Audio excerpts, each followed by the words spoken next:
সূরাতুল আনফালের 2 নম্বর আয়াতে আল্লাহ রাব্বুল আলামিন যারা নিজেদেরকে ঈমানদার মুসলমান দাবি করে তাদের 5টা কোয়ালিটির কথা বলছে, 5টা গুণের কথা বলছে।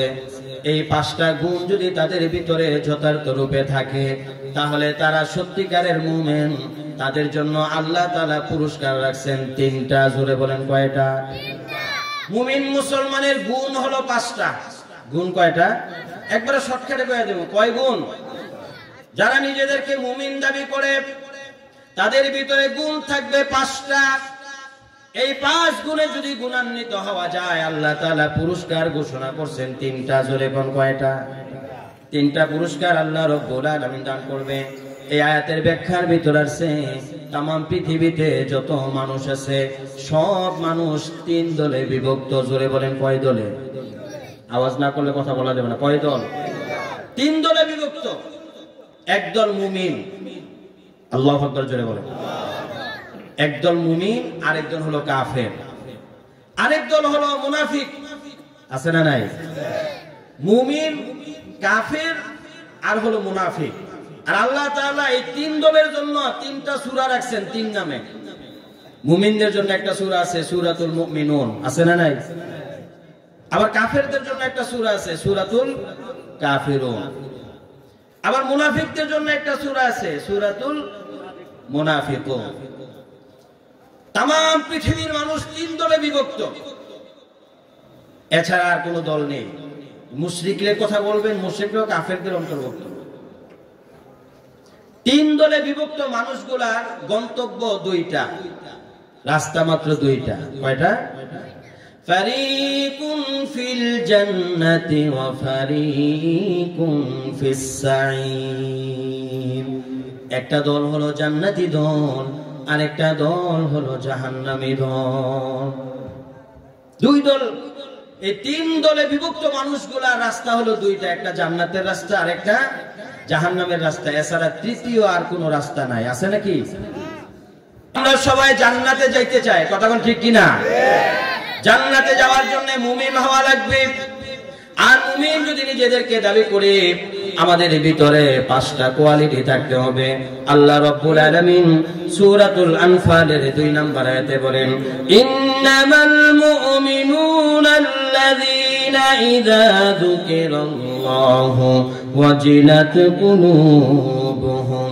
নিশ্চয়ই মুমিন বান্দা তো তারা যাদের সামনে আল্লাহর নাম উচ্চারণ করলে তাদের অন্তরে কম্পন শুরু হয়ে যায়। সুবহানাল্লাহ জোরে কোন। ইযা যুকিরাল্লাহু, যখন আল্লাহর জিকির করা হয় তাদের অন্তরের ভিতরে কম্পন শুরু হয়ে যায়, তাদের অন্তরটা নরম হয়ে যায়। কার জিকির করা হলে? কথা বলে না কার? আরো জোরে বলেন কার? আল্লাহ তাআলার জিকির বেশি বেশি করার দরকার আছে না নাই? আল্লাহ রাব্বুল আলামিন আমাদেরকে নামাজ কায়েম করতে বলেছেন, রোজা রাখতে বলেছেন, হজ করতে বলেছেন, যাকাত আদায় করতে বলেছেন। কিন্তু কোন আমলের ভিতরে আল্লাহ রাব্বুল আলামিন বলেন নাই যে বেশি বেশি করো, নামাজ বেশি পড়ো, রোজা বেশি রাখো, হজ বেশি বেশি করো, যাকাত বেশি বেশি দাও। কোন আমলের ক্ষেত্রে বেশির কথা বলেন নাই। শুধুমাত্র কেবলমাত্র অনলি একটা আমল, যে আমলটা আল্লাহ রাব্বুল আলামিন তার বান্দা বান্দীদেরকে বেশি বেশি করতে বলেছেন। এই আমলটা হলো আল্লাহ তাআলার জিকির। সুবহানাল্লাহ জোরে কোন। আল্লাহ রাব্বুল আলামিন বলেন, ইয়া আইয়ুহাল্লাযীনা আমানু যকুরুল্লাহা যিকরান কাসীরা। বান্দারা রে, আমি আল্লাহ তাআলার জিকির করবা, বেশি বেশি করবা। সুবহানাল্লাহ জোরে কোন। আপনি যখন আল্লাহ তাআলার জিকির করবেন, আল্লাহ রাব্বুল আলামিন ঘোষণা করেন, ফাযকুরুনি আযকুরুকুম। বান্দারে, তুমি যখন আমি আল্লাহর জিকির করো, আমি আল্লাহ তাআলাও তোমার জিকির করি। সুবহানাল্লাহ জোরে কোন। আমি আল্লাহর জিকির করলে আল্লাহও আমাদের কি করে? জিকির করে। আমি আমার মতো করব, আল্লাহ আল্লাহ তার শান অনুযায়ী করে। আমরা যেই মজলিসে আল্লাহর স্মরণ করি, আল্লাহ আসমানে ফেরেশতাদেরকে নিয়ে আমাদের স্মরণ করে। সুবহানাল্লাহ জোরে কোন। এই আয়াতের তাফসীরে লেখা, তাফসীর ইবনে কাসিরের ভিতর আছে ফাযকুরুনি ফি মাহদিকুম আযকুরুকুম ফি লাহদিকুম, তোমরা যদি তোমাদের বিছানায় শুয়ে শুয়ে আমি আল্লাহকে স্মরণ করো, আমি আল্লাহ তাআলা কবরের জিন্দেগিতে তোমাদেরকে স্মরণ করব। আমি যদি আল্লাহকে স্মরণ করি দুনিয়ায়, আল্লাহ তাআলা আমাকে স্মরণ করবেন পরকালে। আমি যদি স্কুল মাঠে বসে বসে আল্লাহর জিকির করি, আল্লাহ তাআলা আসমানের ভিতরে ফেরেশতাদের সাথে আমাদের জিকির করে। আল্লাহু আকবার জোরে বলেন। ওই ইমানদার মুসলমান, ওই জিকির বেশি বেশি করে করার দরকার আছে না নাই? জিকিরের ভিতরে সবচাইতে উত্তম জিকির কি সেটাই আমি বলতে চাই। আল্লাহর হাবিব সাল্লাল্লাহু আলাইহি সাল্লাম বলেন, আফজালুজ যিকরি তিলাওয়াতুল কুরআন, সবচেয়ে শ্রেষ্ঠ জিকির হলো কোরআন তেলাওয়াত করা। আল্লাহু আকবার জোরে বলুন।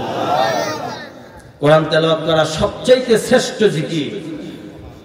আপনি নিজেকে জিজ্ঞেস করেন না যে কতদিন ধরে আপনি এই আল্লাহর কালাম তেলাওয়াত করেন, জিজ্ঞেস করেন।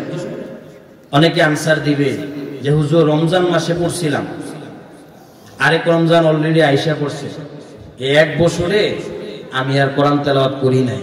এরকম লোক সমাজে আছে না নাই? নাকি সব ফেরেশতা হয়ে গেছেন? এই লোক সমাজে নাই? এক বছর কত হয়ে গেছে, রমজানে পড়ছে, আরেক রমজান আইসা পড়ছে, এখন পর্যন্ত আল্লাহর কালাম তেলাওয়াত করে নাই, একবার খুললা একটা পৃষ্ঠা পড়ে নাই। এরকম লোক সমাজে পাওয়া যাইব নাকি? আমার প্রাণের ভাইয়েরা, আল্লাহ রাসূল সাল্লাল্লাহু আলাইহি সাল্লাম বলেন, আফজালুজ যিকরি তিলাওয়াতুল কুরআন। আপনি যদি বলেন হুজুর আমি এক বছর হয়ে গেল কোরআন তেলাওয়াত করি না, আমি বলবো শয়তান আপনাকে কোরআন তেলাওয়াত করতে দেয় নাই। কথা কোন ঠিক কিনা? কারণ মানুষ যখন কোরআন তেলাওয়াত শুরু করে দেয়, তখন আল্লাহর বান্দারা স্বয়ং আল্লাহ তাআলার সাথে কথা বলা শুরু করে দেয়। সুবহানাল্লাহ। যখন মানুষ কোরআন তেলাওয়াত করে, তখন সে কার সাথে কথা বলে? কথা বলে না, কার সাথে? আওয়াজ করে না? এদিকে তাকান।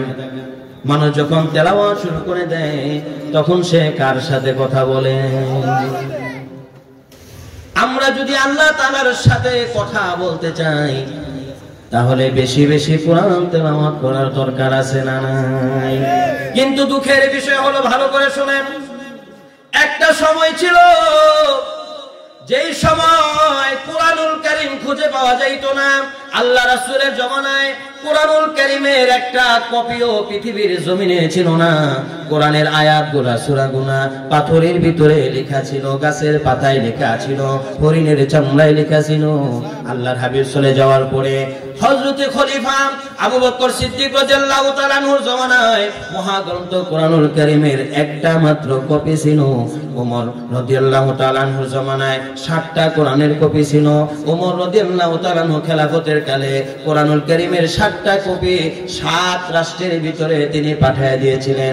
একটা কোরআনের কপি সেই মদিনার একটা খুঁটি আছে উসওয়ানাতুল মাসহাব, ওই খুঁটির ভিতরে আল্লাহর কালামটাকে রেখে দেওয়া হতো। বলে হাজার হাজার শত শত মাইল পাড়ি দিয়ে কোরআন প্রেমিকটা এক নজর আল্লাহর কালামটাকে দেখার জন্য মদিনায় আসতো। আল্লাহু আকবার।